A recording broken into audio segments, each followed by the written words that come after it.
The Railway Series, Volume Number 8, Gordon, the Big Engine, by the Reverend W. Awdry. Dear Ian, you asked for a book about Gordon, and here it is. Gordon has been naughty, and the Fat Controller was stern with him. Gordon has now learnt his lesson, and he is a really useful engine again. Sincerely, the author. Story 1. Off the Rails. Gordon was resting in a siding. Peep, beep, beep, beep, beep, beep, beep. Hello, fat face, whistled Henry. What cheek, spluttered Gordon. That Henry is too big for his wheels. Fancy speaking to me like that. Me, he went off, letting off steam. Me, who has never had an accident. Aren't jammed whistles and burst safety valves accidents? Asked Percy innocently. No, indeed, said Gordon huffily. High spirits might happen to any engine, but to come off the rails, well, I ask you, is it right? Is it decent? A few days later, it was Henry's turn to take the express. Gordon watched him getting ready. Be careful, Henry, he said. You're not pulling the flying kipper now. Mind you keep on the rails today. Henry snorted off. Gordon yawned and went to sleep. But he didn't sleep long. Wake up, Gordon, and he said his driver. A special train's coming, and we're to pull it. Gordon opened his eyes. Is it coaches or trucks? Trucks, said his driver. Trucks, said Gordon crossly. Pah! They lit Gordon's fire and oiled him up, ready for the run.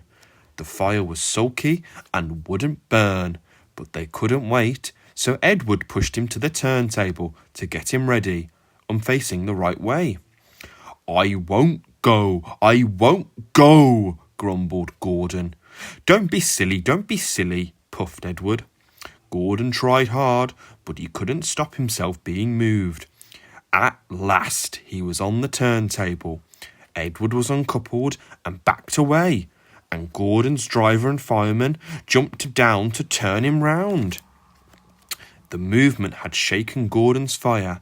It was now burning nicely and making steam. Gordon was cross and didn't care what he did. He waited till the table was half round. I'll show them,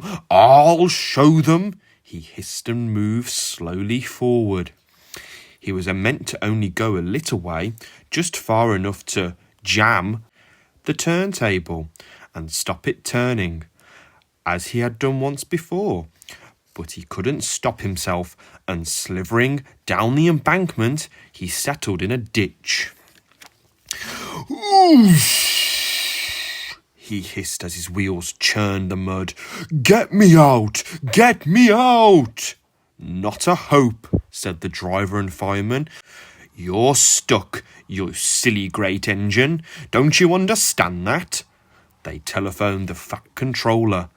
So Gordon didn't want to take the special train and ran into a ditch? He answered from his office. What's that you say? The special's waiting. Tell Edward to take it, please. And Gordon? Oh, leave him where he is. We haven't time to bother with him now. A family of toads croaked crossly at Gordon as he lay in the mud. On the other side of the ditch, some little boys were chattering. Goo, don't you look silly. They'll never get him out. They began to sing. Silly old Gordon fell in a ditch, fell in a ditch, fell in a ditch. Silly old Gordon fell in a ditch, all on a Monday morning. The school bell rang, and still singing, they chased him down the road. Fwah, said Gordon, and blew away 3 tadpoles and an inquisitive newt.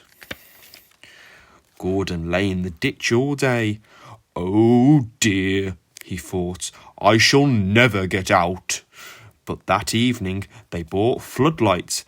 Then with powerful jacks they lifted Gordon and made a row of sleepers under his wheels to keep him from under the mud.